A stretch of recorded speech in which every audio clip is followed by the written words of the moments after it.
It's an honor, my pleasure, to introduce and bring up His Excellency, the President, the Republic of Rwanda, President Paul Kagame. Please.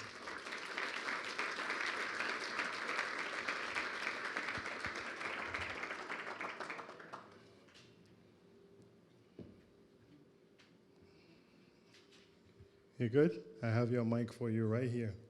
Stand, you want us to sit? We'll sit. Okay.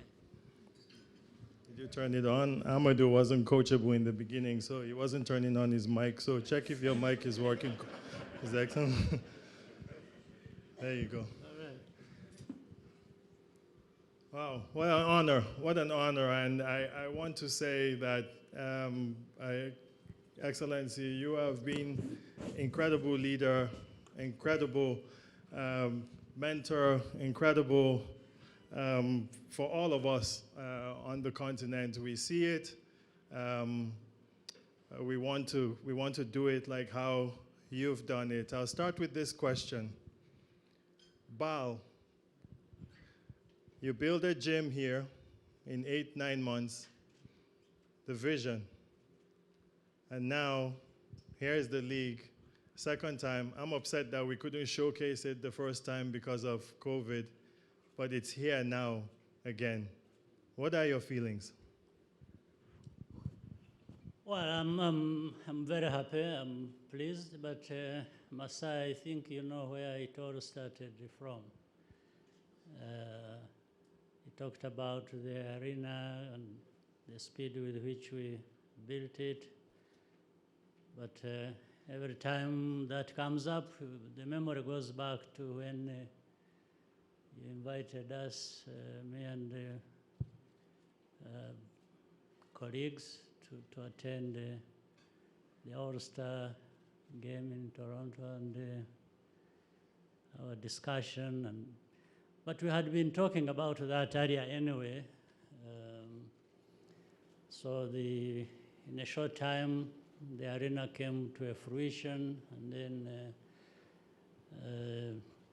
what you also had in mind with your friends, Amadou was part of it, and developing something on our continent, and particularly in Rwanda. So we now see it coming to reality. Bar has also become a reality following the infrastructure we tried to put in place. So my feeling is that of pride and happiness, and that we have done something and it has materialized, and it's going to have impact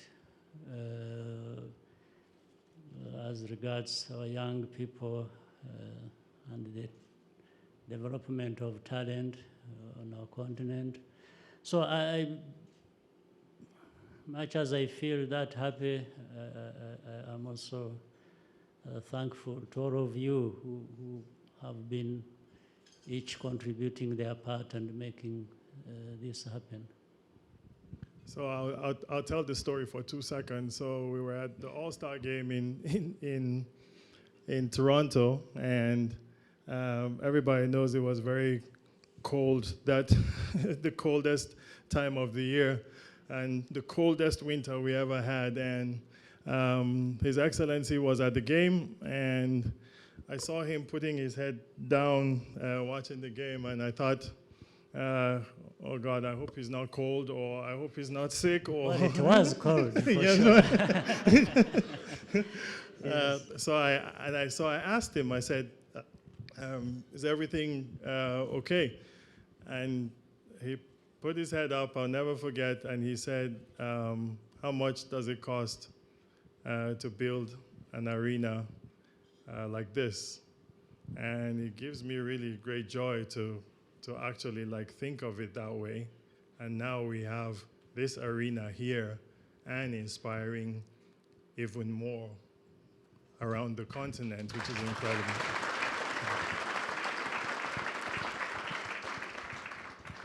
Sports as a catalyst. It seems to be like injecting something in the continent and the transformative growth of everything we do on the continent, there's something about sports. What are your thoughts there? There is something about sports, and it goes beyond what we can describe. It's more in the feelings, as well as it connects those feelings from one person to another, and but then it goes beyond feelings and goes into development, it goes into competition, it goes into, pride when people win, and a bit of law when you lose, but when you lose, you're already thinking of another time when you can either win also or win again. So it doesn't end there. It keeps going from one thing to another. So it has a life of its own and creates a life of its own in the people. And with modern times, it's not just that. It's not the feeling, it's not the pride, it's not competition. It ends up being an investment and a business, and that kind of life weaves into that as well. And it's something that touches every part of the world. Every sector of society is touched by it. Sometimes you see either, it is arena or a stadium, people playing soccer or this, and you see 90-year-olds or even 100, there are very few, but sometimes they're also there in the arena, happy, enjoying. You can see life is being added to what time they have already lived. So it's something that is very interesting. We have, with moving sports forward and what we've been talking about here, we have government, we have the private sector, we have the nonprofit,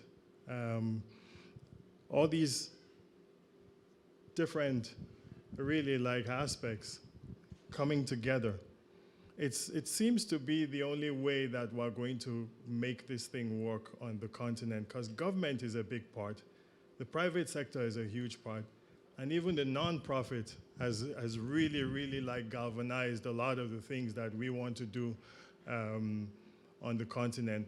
How do we make this? How can we make this work? Well, those components you have mentioned, they come together always in many ways. So government has its role to play, private sector, of course.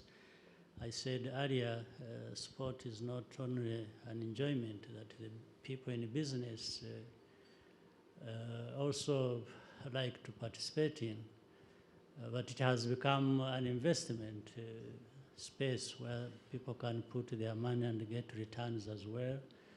But beyond that, there is a feeling that you are contributing to the development of society through talent and other things.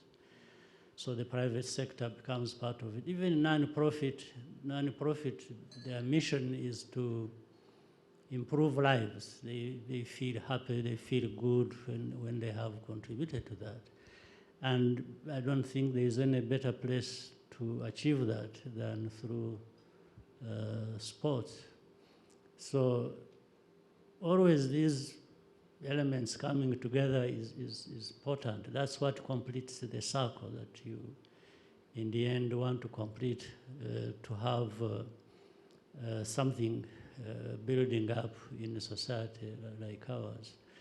So government, though, is so important in the regard of making sure that they create an enabling environment. They can't do it alone. They always want, but to make sure that they facilitate They create an enabling environment. They put a policy in place to help and guide people in their activities. But when it comes to the real investment to flow, then the private sector, I think, has a much bigger role, and the non-profit, because they are focused on these things that make a difference for people and can take advantage of that environment that has been put in place. So it's always you are going to get the best results with all these facets of our society coming together. BAL has kind of used this caravan system around. We've been in Cairo, been in Dakar, now Kigali here. There seems to be an excitement in East Africa here, and DRC joining the East African community. How do you see that really like affecting sports here with these countries here really bringing a lot of energy? Yeah, sports already is being affected by and through individual countries, and sometimes going beyond the neighbors and to other places. But the fact that neighboring countries can come together as a sub-region like the East African community, that means you are bringing what the efforts have been and the progress and success of one nation and the other all together to form a much bigger thing. But as we said, more of an analogy really than just the fact of it. I'm saying if even in a business you're looking for a bigger market, even in sports, thrives better when these individual countries